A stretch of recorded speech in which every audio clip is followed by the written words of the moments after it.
పేలుడు వెనుక Jaish-e Mohammed women wing కీలకంగా పనిచేసినట్టుగా తెలుస్తోంది.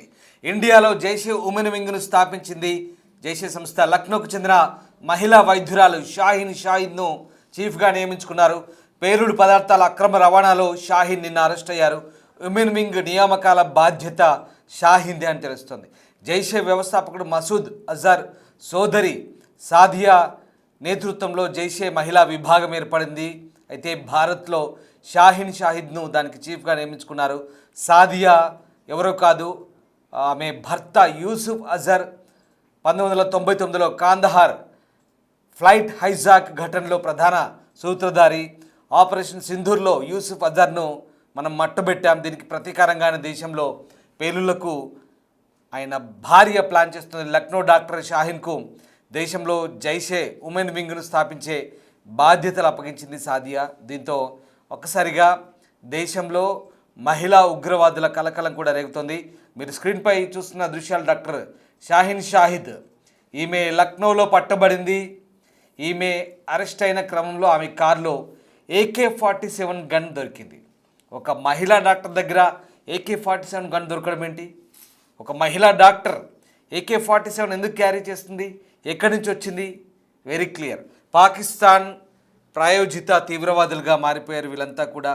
పాకిస్తాన్ కుట్రలో భాగస్వాములుగా మారి భారత్లో అల్లకల్లోలం సృష్టించేందుకు కుట్రలు పన్నుతున్న స్వదేశీ ద్రోహులు, పరదేశానికి అమ్ముడుపోయిన వీళ్ళను నిజంగా ఏమనాలో తెలియని పరిస్థితి. ఫరీదాబాద్ ఉగ్రకుట్రలో భాగస్వామి అయిన డాక్టర్ షాహిన్ వెనుక ఏకంగా జైషే మహమ్మద్ నెట్వర్క్ ఉంది. ఆ సంస్థ మహిళా విభాగంలో కీలక పాత్ర ఆమెది. ఆమెను అరెస్ట్ చేసిన తర్వాత కీలక విషయాలు బయటపడ్డాయి. ఇటీవల నిర్వహించిన ఆపరేషన్ సింధూర్లో జైషే చీఫ్ మసూద్ అజర్ కుటుంబం చిన్నా భిన్నమైంది. అక్కడ ఆ హెడ్ క్వార్టర్స్ ధ్వంసమైంది.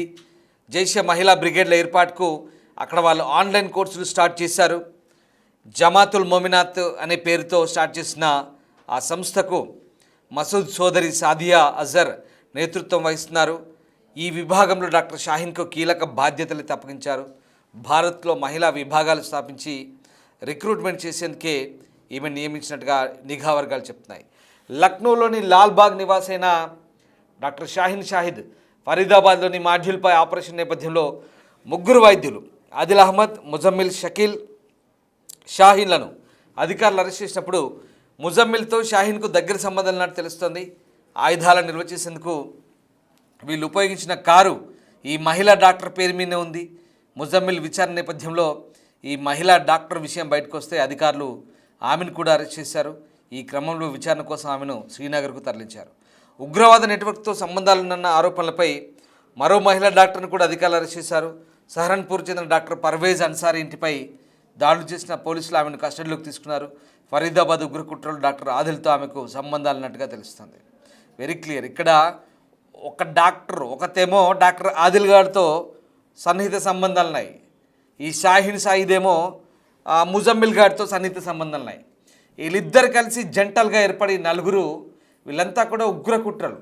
వీళ్ళ దగ్గర AK-47 దొరుకుతాయి, వీళ్ళ దగ్గర RDX దొరుకుతాయి, వీళ్ళ దగ్గర అమోనియం నైట్రేట్ దొరుకుతుంది, వీళ్ళ దగ్గర పేలుడు పదార్థాలు 100 కిలోలు దొరుకుతాయి. ఎక్కడి నుంచి వస్తున్నాయి, అసలు ఏం చేస్తున్నారు, ఇదంతా ఆరా తీస్తే వీళ్ళ వెనుక పాకిస్తాన్ ఉంది. వీళ్ళ వెనుక దాయాది దేశం కుట్రలు చేస్తుంది. వీళ్ళతో భారత్లో ఉగ్రకుట్రలు నడిపిస్తోంది. ఫరీదాబాద్ ఉగ్రకుట్ర భగ్నం చేయగానే ఢిల్లీలో పేలుడు జరుగుతాయి. ఇంకెక్కడో శ్రీనగర్లో ఉగ్రవాదులను అరెస్ట్ చేయగానే ఢిల్లీలో పేలుడు జరుగుతాయి. అంటే శ్రీనగర్, జమ్మూ కాశ్మీర్లో, ఫరీదాబాద్లో ఉగ్రకుట్రలు భగ్నమయ్యాయి కాబట్టి ఇక ఢిల్లీని ఎంచుకున్నారు. ఎక్కడో చోట పేలుడు జరపాలి, ఎక్కడో చోట భారత్లో అల్లకల్లోలం చేయాలి, ఎక్కడో చోట భారత్ను బాధపడేలా చేయాలి. ఇది వీళ్ళ ఎజెండా. చాలా పక్కా ఎజెండాతో వీళ్ళు భారత్లో పనిచేస్తున్నారు. ఇదిగో ఈవిడే, ఈ దుర్మార్గురాలు షాహిద్. ఒక్కసారి ఆమె మొహం చూడండి. ఇదిగో వీడే డాక్టర్ ఉమర్. కారు నడుపుతుంది ఢిల్లీ ఎర్రకోట దగ్గర. కారులో డ్రైవింగ్ చేసిన వ్యక్తి వీడే డాక్టర్ ఉమర్. ఈమెనేమో షాహిద్. అద్దాలు పెట్టుకొని అమాయకంగా ఏమీ తెలియనట్టుగా నంగనాచిలా ఉన్న ఈ దొంగ డాక్టర్ పెద్ద దేశద్రోహి, పెద్ద క్రిమినల్. అది ఒక్కసారి దాని బుర్రలో ఎంత దేశద్రోహం, ఎంత విధ్వంసం నాటుకుపోయిందో ఆ మొహం చూస్తే మీకేమైనా అనిపిస్తోందా? ఒక్కసారి కామెంట్ చేయండి. దాని మెదడులో దేశాన్ని ఎట్లా విచ్ఛిన్నం చేయాలో దాని మెదడు నిండా నింపుకుంది. అది పుట్టింది భారత్లో, పెరిగింది భారత్లో, భారతదేశ ప్రభుత్వ సొమ్ము తింటుంది, భారతీయుల సొమ్ము తిని భారతీయులకు ద్రోహం చేసింది. డాక్టర్ షాహీన్ షాహిద్ దీని పేరు. ఇది లక్నో నివాసి, లాల్బాగ్ నివాసి, ఫరీదాబాద్లో పట్టుబడ్డ ఈ డాక్టర్.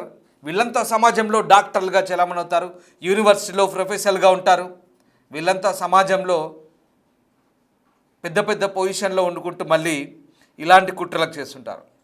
ఇక ఈ ఎర్రకోట సమీపంలో జరిగిన పేలుడుపై దర్యాప్తు కొనసాగుతున్న క్రమంలో జమ్మూ కాశ్మీర్, హర్యానా, యూపీలో పనిచేస్తున్న ఈ మాడ్యూల్ నెట్వర్క్స్ ఏవైతే ఉన్నాయో వీళ్ళంతా కూడా లక్నో నుంచి డాక్టర్ షాహీన్ షాహిద్ అనే మహిళా వైద్యురాలి వైపే వేలెత్తి చూపించారు. మొత్తం నెట్వర్క్ అంతా ఈమె నడిపిస్తున్నట్టుగా తెలుస్తుంది.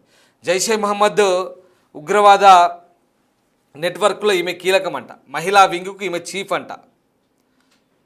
ఇది పరిస్థితి. భారతదేశంలో కుట్రలకు వీళ్ళంతా కూడా భారీ స్కెచ్లు వేస్తున్నారు.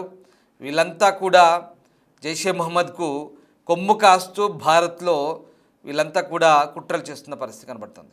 సో వీళ్ళంతా కూడా జైషే మహమ్మద్, అలాగే అన్సర్ ఘజ్వత్ ఉల్ హిందులకు సంబంధించిన వైట్ కాలర్ టెర్రర్ మాడ్యూల్స్ నడుపుతున్నటువంటి మోస్ట్ వాంటెడ్ టెర్రరిస్టులు వీళ్ళంతా కూడా. దాదాపు 3 వైద్యులు, 8 మంది, మొత్తం 9 మంది దాకా అరెస్ట్ చేశారు ఢిల్లీ పేలుడుకు కొన్ని గంటల ముందు. సో అది ఆ అరెస్ట్ అయిన కొద్ది గంటల తర్వాత ఢిల్లీలో పేలుళ్ళు చాలా దారుణంగా ఉంది. వీళ్ళ దగ్గర 100 కిలోలు దొరుకుతాయి. ఫరీదాబాద్లోని ఫతేపూర్ టాకా గ్రామంలో ఒక ఇంటి నుంచి అమోనియం నైట్రేట్ అని భావిస్తున్న 2000 కిలోల పైగా అనుమానిత పేలుడు పదార్థాలను స్వాధీనం చేసుకున్నారు. ఇది దౌజ్ గ్రామ మసీద్ మతాధికారి హఫీజ్ ఇస్తియాక్ చెందిందని అప్పటి నుంచి ఆయన అదుపులోకి తీసుకొని విచారిస్తున్నట్టుగా పోలీసు వర్గాలు చెప్తున్నాయి. ఇక అలాగే స్విఫ్ట్ కారు లక్నోలోని లాల్బాగ్ ప్రాంతం నివాసి అల్ ఫలాహ్ యూనివర్సిటీలోని ఫ్యాకల్టీ సభ్యురాలు డాక్టర్ షాహీన్ పేరుతో రిజిస్టర్ అయింది. డాక్టర్ షాహీన్ జమ్మూ కాశ్మీర్ పోలీసులు అరెస్ట్ చేశారు. ఇక అధికారులు చెప్తున్న ప్రకారం ఈమె అల్ ఫలాహ్ యూనివర్సిటీలో జనరల్ ఫిజిషియన్గా ఈమె పాఠాలు బోధిస్తోంది. వాడు ఆ ముజమ్మిల్ అహ్మద్ ఏమో క్యాంపస్లో డాక్టర్ల క్వార్టర్లో ఉంటాడు. వీళ్ళంతా కూడా వీళ్ళ దగ్గర వాళ్ళ రూముల్లో 100 కిలోల అమోనియం నైట్రేట్, 100 కిలోల పేలుడు పదార్థాలు, వాకీటాకీలు, టైమర్ బాంబులు, 20 బ్యాటరీలు, చేతి గడియారాలు, రసాయన పదార్థాలు. ఇక ఈమె స్విఫ్ట్ కార్ నుంచి అయితే అసాల్ట్ రైఫిల్, 83 రౌండ్ల మందుగుండు సామాగ్రి, 2 మ్యాగజైన్లు, పిస్టల్, లైవ్ క్యాట్రిడ్జ్, ఖాళీ షెల్స్, పిస్టల్ మ్యాగజైన్స్, ఇవన్నీ కూడా ఎక్కడి నుంచి వస్తున్నాయి? వీళ్ళందరికీ ఈ దేశద్రోహులకి వీళ్ళంతా యూనివర్సిటీల్లో ప్రొఫెసర్లు, ప్రభుత్వ సొమ్ముతో గవర్నమెంట్ క్వార్టర్లలో కులుకుతూ జనాల సొమ్ము తింటూ దేశానికి ద్రోహం చేస్తున్న ఈ దుర్మార్గులు. చాలా దారుణంగా ఉంది పరిస్థితి దేశంలో. ఇలాంటి వాళ్ళందరినీ కూడా స్లీపర్ సెల్స్గా తయారు చేసుకొని మన దేశం పాలు తాగి మన దేశం రొమ్ము గుద్దినట్టుగా ఉంది పరిస్థితి. చాలా దారుణంగా ఉంది. కన్న తల్లి పాలు తాగి ఆ మాదిరి సామెతలాగా ఉంది వాళ్ళ పరిస్థితి. చాలా దారుణం. పుట్టి పెరిగిన దేశానికే ద్రోహం చేస్తూ పరాయి దేశం సొమ్ముకు ఆశపడి ఇదిగో ఈ దుండగులంతా కూడా దేశాన్ని ద్రోహం చేసే వీళ్ళందరికీ ఎలాంటి శిక్షలు పడాలో ఒక్కసారి మీరే చెప్పండి. చాలా దారుణం. వీళ్ళ దగ్గర, వీళ్ళ ఇళ్లల్లో, వీళ్ళ రూముల్లో AK-47లు, రైఫిళ్ళు అవి ఇవి దొరుకుతుంటే ఇంకేమనాలి ఇంతకుమించి? వీళ్ళని ఎవరు నడిపిస్తున్నాడు అందరికీ తెలిసిందే. అదేంటో మీరు కామెంట్ చేయండి. ఎలాంటి శిక్షలు పడాలో మీరే కామెంట్ చేయండి.